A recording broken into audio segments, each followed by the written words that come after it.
మనుషులు తమ రక్షణకు సంబంధించి అతిశయించవచ్చా? దేవుని వాగ్దానాలు ఎవరికి స్వంతం? మానవులుగా దేవునికి ఆలోచన చెప్పగలమా? ఆలోచిద్దాం.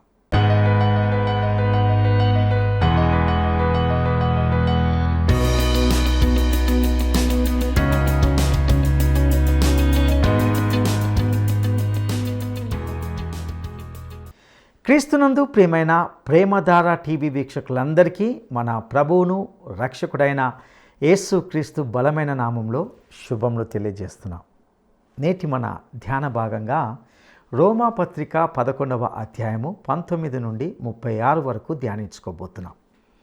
యూదుల్లో అనేకులు దేవుని రక్షణ మార్గాన్ని తిరస్కరించినందుకు పౌలు మనోవేదనకు గురయ్యాడు. దేవుడు యూదులకు శాశ్వతంగా దూరం కాడని పౌలు చూపిస్తున్నాడు. ఇశ్రాయేలు నిరీక్షణ గురించి 2 ఉదాహరణలు పౌలు ఎత్తి చూపుతున్నాడు. మొదటిది, పిడికెడు ముద్ద పరిశుద్ధమైనదైతే ముద్దంతా పరిశుద్ధమే. రెండవది, వేరు పరిశుద్ధమైతే కొమ్మలు కూడా పరిశుద్ధమే. ఒలివ చెట్టు కొమ్మలు సారవంతమైన వేరులో పాలు పొందితే ఆ కొమ్మలు అతిశయించకూడదు. క్రీస్తునందు మాత్రమే యూదులైనా అన్యజనులైనా అతిశయించాలి. ఇక్కడ ఒలివ చెట్టు అనగా ఇశ్రాయేలు జాతి. యూదులు దేవుణ్ణి విశ్వసించడానికి నిరాకరించారు. దేవునితో సరైన సంబంధం కలిగి ఉండే గొప్ప అవకాశాన్ని కోల్పోయారు. చెట్టు నుండి వేరు చేయబడి కాల్చివేయబడ్డానికి సిద్ధంగా ఉన్నారు.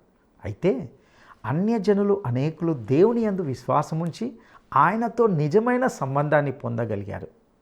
నూతన కొమ్మల వలె ఉండి దాని వేరు నుండి బలం పొందుతున్నారు. ఇక వివరాలను ఈనాటి పాఠంలో శ్రద్ధగా విందామా?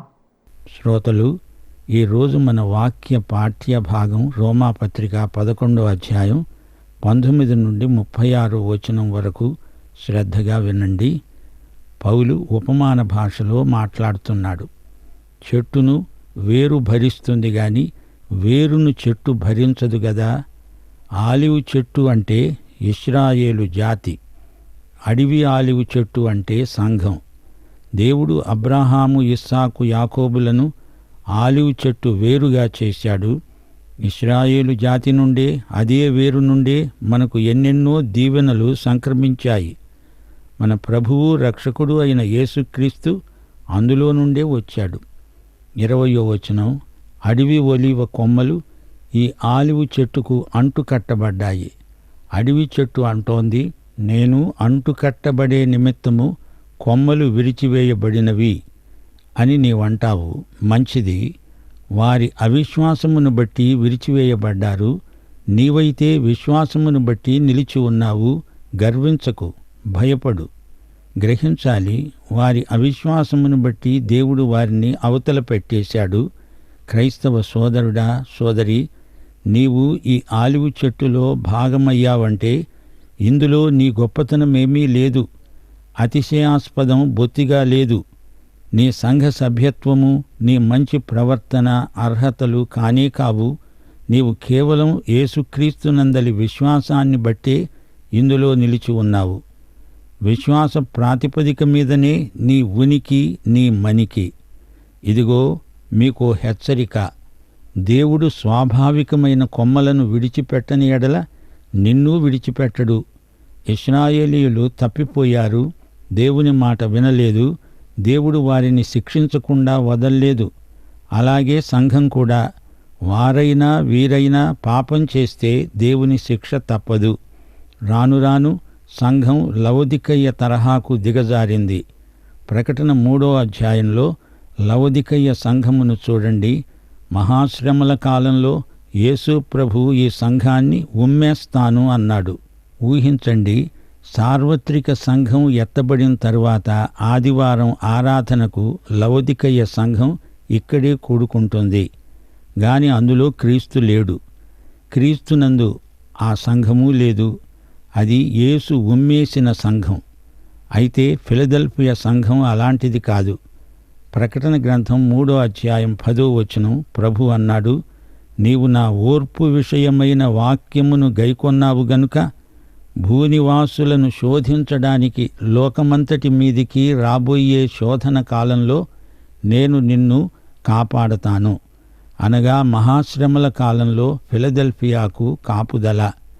యుగాంతంలో ప్రతి సంఘానికి ఇదే అంతిమ పరీక్ష. నువ్వు లవొదికయవా లేక ఫిలదెల్ఫియావా? ఫిలదెల్ఫియా ఎదుట తలుపులు తెరిచి ఉన్నాయి. ఈ సంఘం వాక్యమును ప్రకటించింది. ఫిలదెల్ఫియా సంఘానికి చెందిన వారు ధన్యులు. మహాశ్రమలకు ముందే ఈ సంఘం ఎత్తబడుతుంది. నువ్వు నేను ఎత్తబడతాము. లవొదికయ సంఘం ఎత్తబడదు. 22వ వచనం నుండి ఇశ్రాయేలు జాతి పునరుద్ధరణను గురించి పౌలు వివరిస్తున్నాడు. దేవుని అనుగ్రహమును కాఠిన్యమును, అనగా పడిపోయిన వారి మీద కాఠిన్యము, నీవు అనుగ్రహప్రాప్తుడవై నిలిచి ఉన్న ఎడల నీ మీద ఉన్న దేవుని అనుగ్రహమును చూడు. అలా నిలువని ఎడల నీవు నరికివేయబడతావు. జాగ్రత్త. అన్యులను ఉద్దేశించి పౌలు కఠినంగా మాట్లాడుతున్నాడు. దేవుడు ఇశ్రాయేలును కడగా ఉంచాడంటే దేవుని కాఠిన్యం అందులో కనపడింది. దేవుని తట్టు తిరిగిన అన్యుల మాటేమిటి? అందులో దేవుని కరుణ, దేవుని అనుగ్రహం కనిపిస్తాయి. దేవుని కాఠిన్యము, దేవుని అనుగ్రహము ఈ రెండూ సమానాంతరంగా ఉన్నాయి. క్రీస్తును తిరస్కరించిన వారిపై దేవుని తీర్పు, క్రీస్తును అంగీకరించిన వారిపై దేవుని కృప, అనుగ్రహము. ఈ రెండూ ప్రధానాంశాలే. ఈ రెండూ సువార్తలోని రెండు ప్రాముఖ్యమైన లక్షణాలు. దేవుని కాఠిన్యం ఎంతవరకు, ఎప్పటి నుండి అనే విషయాలను లోతుగా పౌలు ఇక్కడ చర్చించటం లేదు. యెరూషలేము నాశనమైందంటే అది దేవుని ఉగ్రతకు ఫలితమే. క్రీస్తు శకం 70వ సంవత్సరంలో జరిగిన చరిత్ర సంఘటన అది భయానకమైన దృశ్యం. దేవుని బిడ్డలారా, దేవుని కృపను తేలికగా చూడకండి, నిర్లక్ష్యం చేయకండి. దేవుని కుటుంబంలోకి మనము వచ్చామంటే అది దేవుని కృపే. ఆయన కుటుంబీకులము గనుక మనకెన్నో హక్కులు లభించాయి, ఎన్నో ఆధిక్యతలు, ప్రయోజనాలు సంక్రమించాయి. అప్పుడు ఇశ్రాయేలు చేసిన తప్పులే ఇప్పుడు సంఘం చేస్తున్నదంటే చరిత్ర పాఠాలు మనము సరిగా నేర్చుకోలేదనే అర్థం. 23వ వచనం, వారు తమ అవిశ్వాసములో నిలువకపోయిన ఎడల అంటుకట్టబడతారు. దేవుడు మరల వారిని అంటుకట్టడానికి శక్తి గలవాడు. ఎట్టి యోగ్యత లేని అన్యులను దేవుడు అంగీకరించాడు. అలాగే ఇశ్రాయేలును కూడా అంగీకరిస్తాడు. వారిని మళ్ళీ స్వీకరిస్తాడు. ఇశ్రాయేలు జాతి అంతా దేవుని వైపునకు తిరుగుతారు. ఇర్మియా గ్రంథం 23వ అధ్యాయం 3 నుండి 8వ వచనం వరకు ఇదే అంశం ప్రస్తావించబడింది. ఇశ్రాయేలు పునరుద్ధరణను గురించిన అమూల్యమైన ప్రవచనమిది. అలాగే జకర్యా గ్రంథం 12వ అధ్యాయం 10వ వచనం అంటోంది, దావీదు సంతతి వారి మీద, యెరూషలేము నివాసుల మీద కరుణనొందించే ఆత్మను, విజ్ఞాపన చేసే ఆత్మను నేను కుమ్మరించగా వారు తాము పొడిచిన నా మీద దృష్టి ఉంచి, ఒకడు తన ఏకకుమారుని విషయమై దుఃఖించేటట్లు, తన జ్యేష్ఠపుత్రుని విషయమై ఒకడు ప్రలాపించేటట్లు అతని విషయమై దుఃఖిస్తూ ప్రలాపిస్తారు. అది ఇశ్రాయేలుకు మహాప్రాయశ్చిత్త దినం. వారు పశ్చాత్తప్తులై దేవుని వైపు తిరుగుతారు. దేవుడు మనల్ని చేర్చుకున్నట్లే వారిని చేర్చుకుంటాడు. ఆయన కనికరం మహాకృప. 24వ వచనం, నీవు స్వాభావికమైన అడవి ఆలివు చెట్టు నుండి కోయబడి స్వభావ విరుద్ధముగా మంచి ఆలివు చెట్టున అంటుగట్టబడిన ఎడల స్వాభావికమైన కొమ్మలైన వారు మరి నిశ్చయముగా తమ స్వంత ఆలివు చెట్టున అంటుకట్టబడరా? ఆలివు చెట్ల ఉపమానాన్ని పౌలు ఇంకా కొనసాగిస్తున్నాడు. ఆలివు చెట్టు అంటే ఇశ్రాయేలు జాతి. ఈ ఆలివు చెట్టు వేరు అబ్రహాము. ఈ ఆలివు చెట్టు కొమ్మలు కొన్ని నరకబడ్డాయి. ఈ జాతిని దేవుడు తిరస్కరించాడు. నరికివేయబడిన కొమ్మల స్థానంలో అన్యులు అనే అడవి ఆలివు కొమ్మలను దేవుడు తెచ్చి ఈ చెట్టుకు అంటుబెట్టాడు. అంటే వారిని యూదమతానికి చేర్చాడని కాదు. అలా గనక అయితే అన్యులు కూడా పాత నిబంధన ఆచారాలన్నీ పాటించాల్సి వచ్చేది. ఇశ్రాయేలు జాతిని ప్రక్కన పెట్టేసి దేవుడు సంఘమును చేపట్టాడు. ఈ సంఘములో యూదులున్నారు, అన్యులు అనగా యూదేతరులు ఉన్నారు. అబ్రహామే విశ్వాసం చేత అందరికీ తండ్రి అనగా వేరు అయ్యాడు. దేవుడు ఇంతా చేశాక నరికివేయబడిన కొమ్మలను తిరిగి అదే చెట్టుకు అంటుకట్టడా? ఇది పౌలు యొక్క అసలైన ప్రశ్న. దానికి జవాబు పౌలే చెప్తున్నాడు. దేవుడు ఇశ్రాయేలును శాశ్వతంగా విసర్జించడు. 25వ వచనం, సహోదరులారా, మీ దృష్టికి మీరే బుద్ధిమంతులు అనుకోకుండా ఈ మర్మమును మీరు తెలుసుకోవాలని కోరుతున్నాను. అదేమనగా, అన్యజనుల ప్రవేశము సంపూర్ణమయ్యే వరకు ఇశ్రాయేలుకు కఠిన మనస్సు కొంతమట్టుకు కలిగింది. అన్యజనుల ప్రవేశం సంపూర్ణం కావాలి. సంఘాన్ని దేవుడు పిలిచాడు, ఉనికిలోకి తెచ్చాడు. అపొస్తల కార్యములు 15వ అధ్యాయం 14వ వచనం, అన్యజనులలో నుండి దేవుడు తన నామము కొరకు ఒక జనమును ఏర్పరచుకోవడానికి వారిని ఏలాగు మొదట కటాక్షించాడో సుమయోను వివరించాడు. ఎత్తబడే వరకు అన్యజనుల ప్రవేశం అమలులో ఉంటుంది, కొనసాగుతుంది. ఆరాధనకు యోగ్యుడా, నిత్యము స్తుతించెదను, నీ మేలులను మరువకనే ఎల్లప్పుడు స్తుతి పాడెదను. ఆరాధనకు యోగ్యుడా, నిత్యము స్తుతించెదను, నీ మేలులను మరువకనే ఎల్లప్పుడు స్తుతి పాడెదను.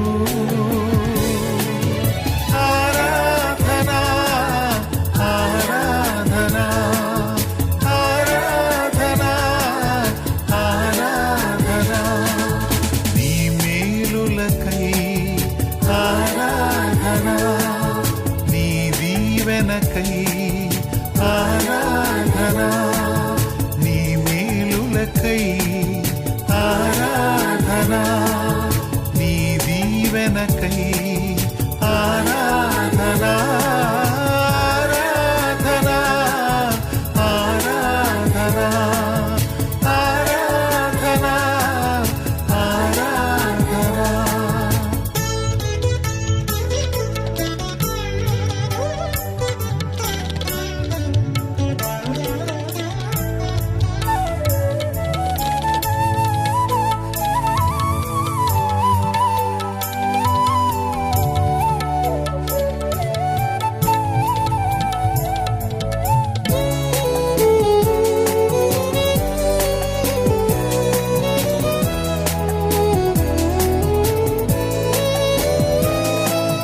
దినమెల్ల నీ చేతులు చాపి కౌగిలిలో కాపాడుచుంటివే,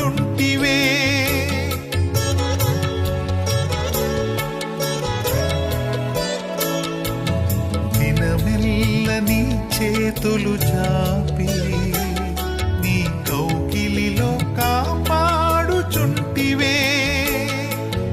నీ ప్రేమ నీ జాలి నీ కరుణకై నా పూర్ణ హృదయముతో సన్నుతింతును, నీ ప్రేమ నీ జాలి నీ కరుణకై నా పూర్ణ హృదయముతో సన్నుతింతును.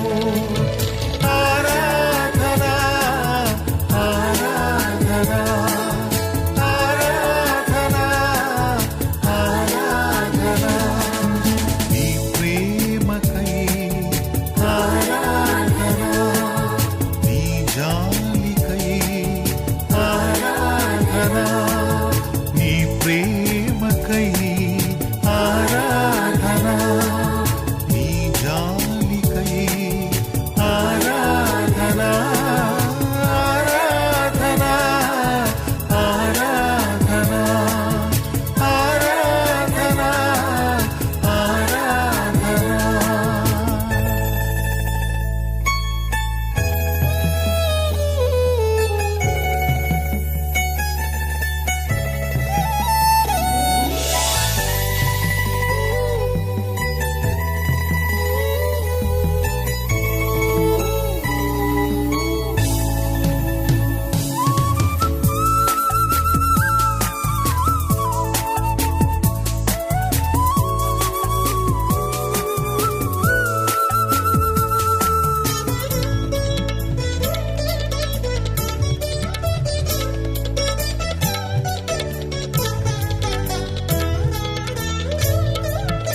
ధనవంతులుగా చేయుటకు దారిద్ర్యతను అనుభవించినావు.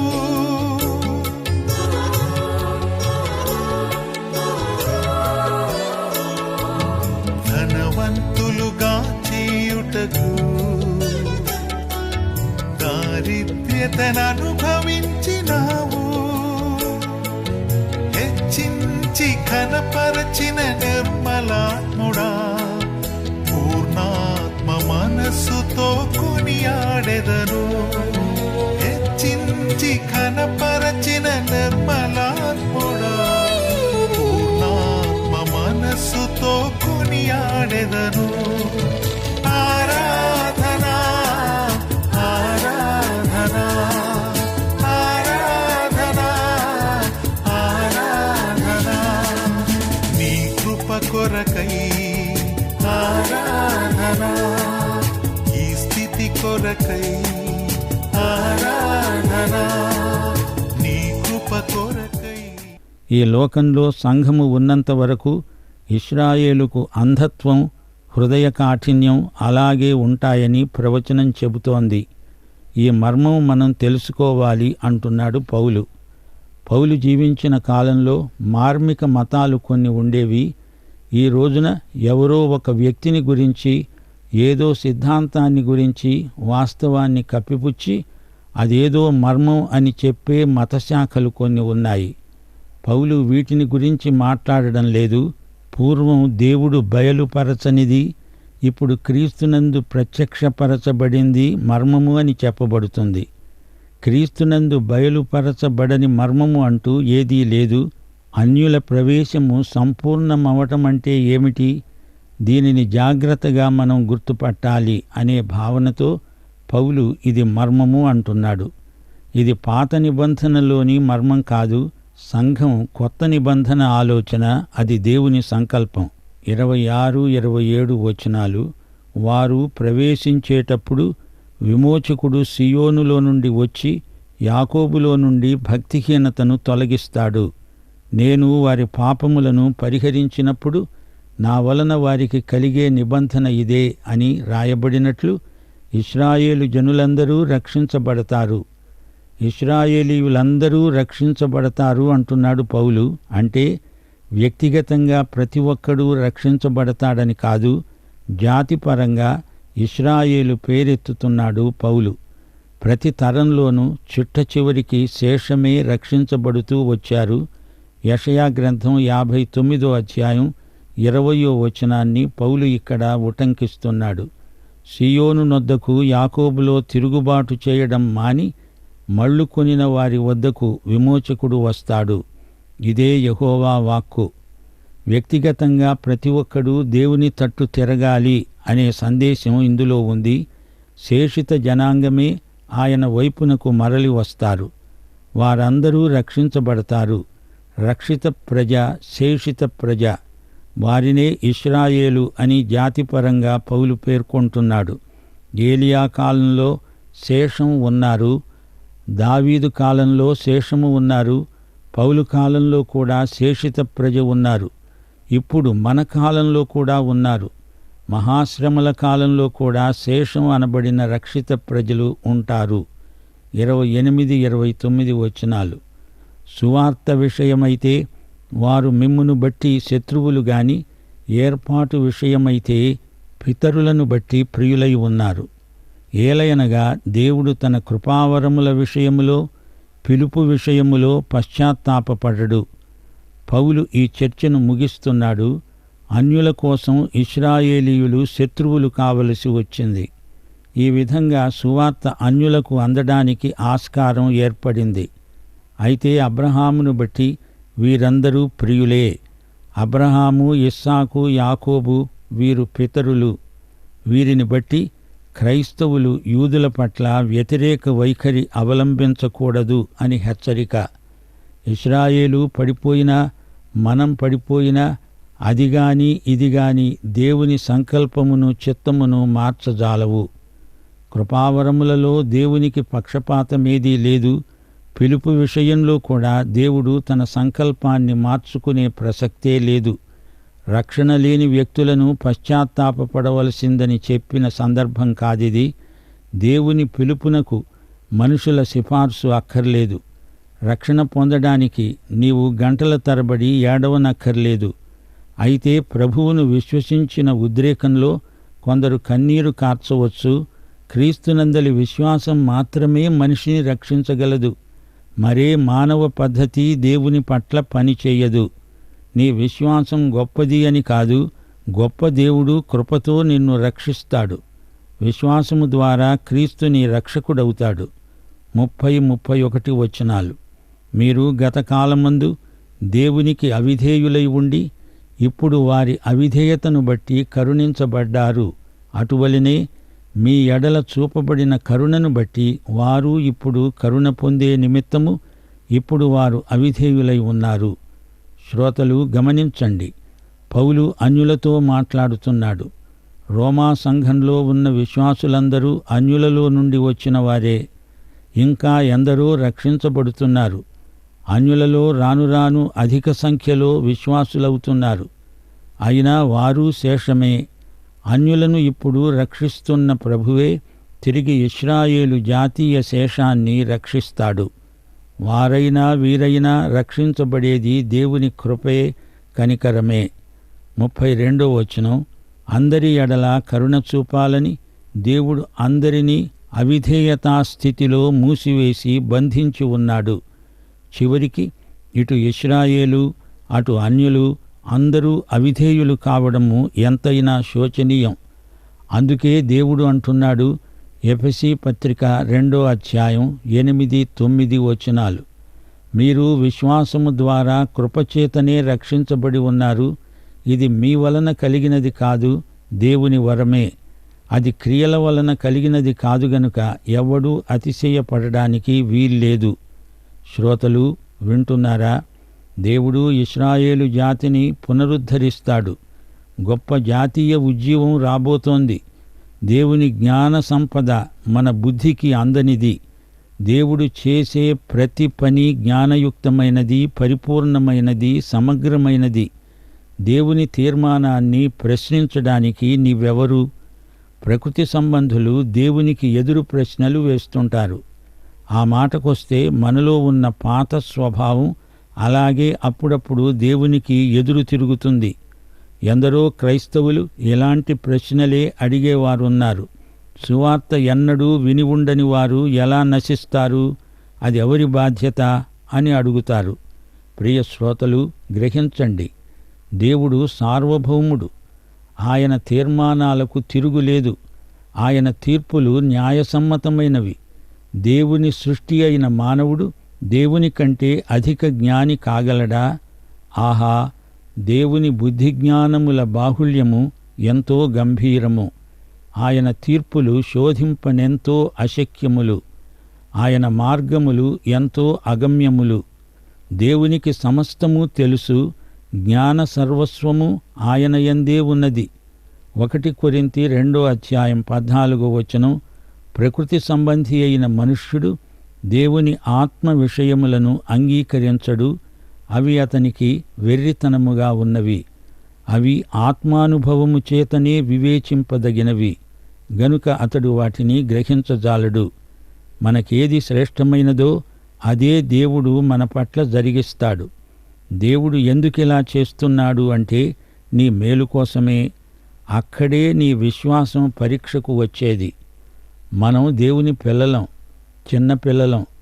ఆయన చెప్పేది చేసేది మనకు వెంటనే అర్థం కాకపోవచ్చు గాని ఉత్తరోత్తర అది మన మేలుకే సమకూడి జరుగుతుంది.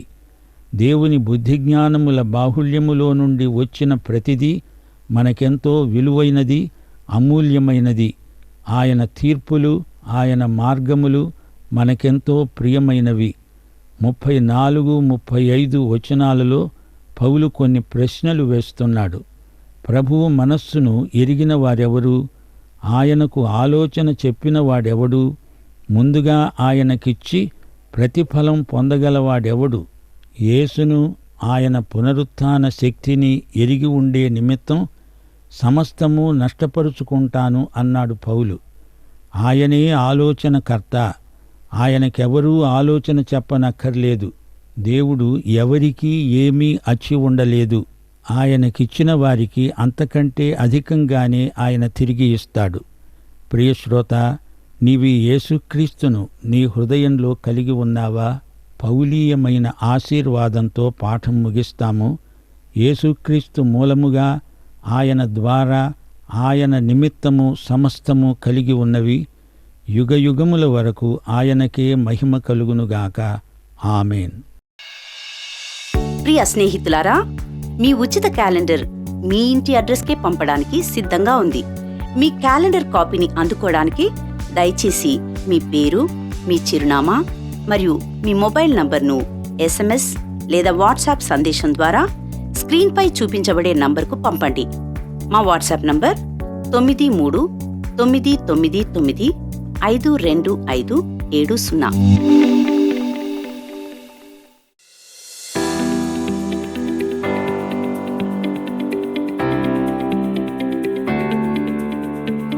అడవి ఒలీవ చెట్టు దేనికి సాదృశ్యముగా ఉన్నది?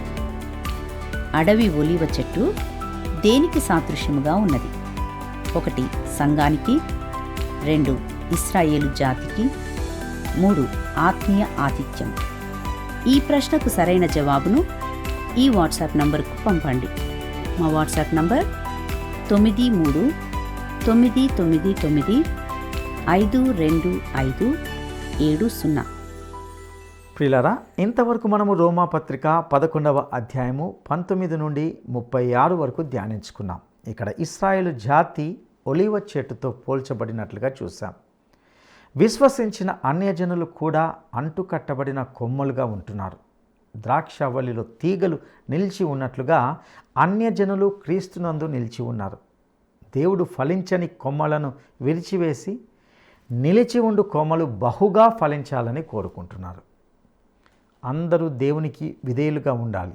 దేవుని కృప వల్లనే రక్షణ పొందారు గనుక వారిలో ప్రత్యేకత అంటూ ఏమీ లేదు. వాగ్దానము అనుగ్రహించబడిన యూదులు సైతం క్రీస్తుకు వేరైనప్పుడు ఆ వాగ్దానాలు వారికి వర్తించవు. వ్యక్తిగతంగా ప్రతి ఒక్కరూ దేవుని వైపు తిరగాలి. అది దేవుని యొక్క ఉద్దేశం.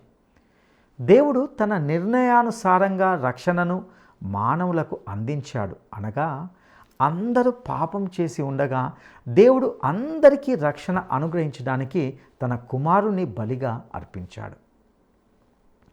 క్రీస్తును అంగీకరించిన వారిపై దేవుని కృప సమృద్ధిగా ఉంటుంది. అలాగే క్రీస్తును తిరస్కరించిన వారిపై దేవుని తీర్పు ఉంటుంది. దేవుడు తన వాగ్దానాన్ని ఎల్లప్పుడూ జ్ఞాపకం చేసుకుంటూనే ఉంటాడు. ఆయన అందరినీ బంధించాడు అంటే ఒక విధంగా వారికి ఇక ఏ నిరీక్షణ లేదు. ఖైదీల వంటి వారి వలె లోక మానవులందరూ చిక్కుబడి ఉన్నారు. ఏ ఒక్కరూ తమకు తాముగా రక్షణ పొందలేని స్థితి వారిని బంధించింది. ఆయనకిచ్చి ప్రతిఫలం పొందగలిగిన వారెవరు అంటే మనము ఏది దేవునికి ఇచ్చి పొందడం లేదు. కేవలం ఆయన తనకు తానుగా మనకు మొదట ప్రేమించి మనకు సమస్తం అనుగ్రహించడానికి నిర్ణయించుకున్నాడు. కనుకనే ఆయనకు యుగయుగములు మహిమ కలుగుతుంది. ఈ సత్యాలు మీ జీవితాలకు ఆశీర్వాదకరంగా ఉండులాగున ప్రభువు మీకు సహాయం చేయనుగాక. దైవాశీస్సులు.